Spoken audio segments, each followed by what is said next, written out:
বলে বর্তমান শাসক গোষ্ঠী সাতক্ষীরাকে বাংলাদেশের অংশ মনে করে না। সাতক্ষীরার উপর তারা জুলুম করেছে, সাতক্ষীরার জনগণের অধিকার দেয়নি, মানুষ খুন করেছে, গুম করেছে, পঙ্গু বানিয়েছে, ইজ্জতের উপর হাত দিয়েছে, সম্পদ লুণ্ঠন করেছে এবং মানুষকে কার্যত তারা তাদের দাসে পরিণত করেছে। কম বেশি এই চিত্র ছিল বাংলাদেশের। সবচেয়ে খারাপ অবস্থা ছিল সাতক্ষীরা। আমরা মহান আল্লাহর দরবারে দোয়া করি, শুধু আল্লাহর দিনের পক্ষ নেওয়ার কারণে যদি এই জেলার এই অবস্থা হয়ে, আল্লাহ তুমি দুনিয়া এবং আখিরাতে এই জেলার মর্যাদা তুমি বাড়ায় দাও। প্রিয় সহকর্মী বৃন্দ, বাংলাদেশ জামাতে ইসলামী আল্লাহ এবং জনগণের কাছে প্রতিশ্রুতিবদ্ধ যে এই জমিনে আমরা ইনসাফ কায়েম করতে চাই, আমরা দুর্নীতিমুক্ত একটি বাংলাদেশ গড়তে চাই, আমরা সুষম উন্নয়ন মানুষকে উপহার দিতে চাই। আমার জেলায় প্রধানমন্ত্রী আছে, তাই সব কিছু এই দিকে জোয়ারের পানিতে চলে আসবে, এই বাংলাদেশ আমরা দেখতে চাই না।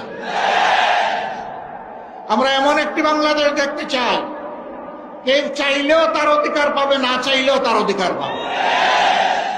আমরা এমন একটি বাংলাদেশ দেখতে চাই যেই দেশে লক্ষ বেকার যুবকের মিছিল হবে না, বরঞ্চ আমাদের যুবকেরা আমাদের সম্পদে পরিণত হবে।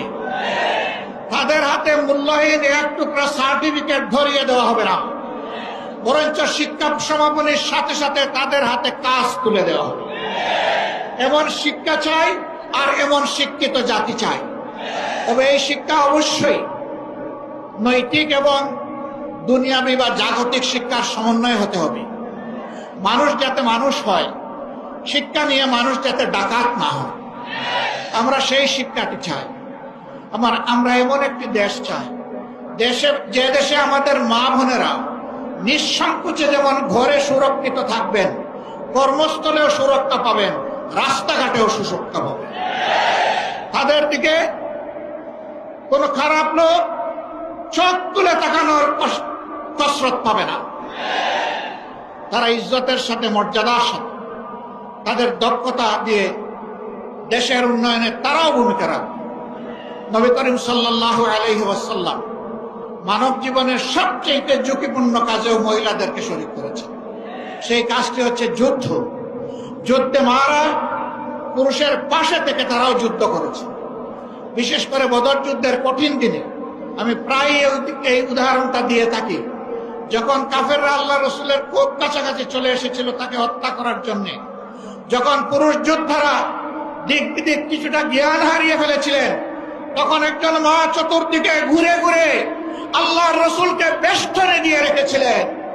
যুদ্ধ যখন শেষ হয়েছে, তার শরীরে 37টা তীর ঝুলন্ত অবস্থায় ছিল, 70টা কঠিন আঘাত ছিল। রাসূল করিম সাল্লাল্লাহু আলাইহি ওয়াসাল্লাম বলেছেন, শত্রু যখন সামনের দিক থেকে এসেছে, তখন শত্রুর তীর আর আমার মাঝখানে ছিল আল্লাহর এই বান্দি।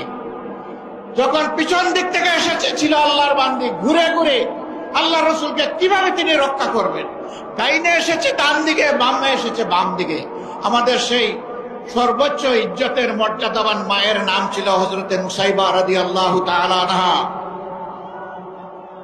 যদি যুদ্ধের এই কঠিন ময়দানে আল্লাহ রসুল তাদের জন্য কর্মক্ষেত্র সৃষ্টি করে দিয়ে থাকেন, আমরা কে তাদের হাত বন্ধ করা?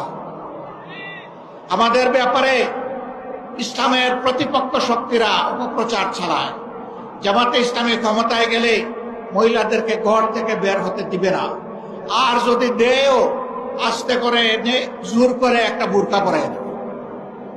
জোর করে পরানো লাগবে না। যে দেশে ইসলাম কায়েম হবে, এদেশের মানুষেরা, মায়েরা আনন্দের সাথেই সেদিন তারা ইজ্জতের জন্য তাদের সম্মানের মর্যাদার পোশাক পরিধান করবেন। তারপরেও কোনো মা, কোনো বোন যদি এই পোশাকের বাইরে থাকেন, আমরা তাদেরকে কথা দিচ্ছি, নিশ্চয়তা দিচ্ছি, কারো উপর জোর কাটানো হবে না। কারণ এদেশে শুধু মুসলমানরা বসবাস করে না, অন্যান্য ধর্মের লোকেরাও বসবাস করে। তারা তো আমাদের ধর্ম যেহেতু গ্রহণ করেনি, তাদের জন্য ইসলামের প্রেসক্রাইব করা পর্দাও তাদের জন্য প্রযোজ্য নয়।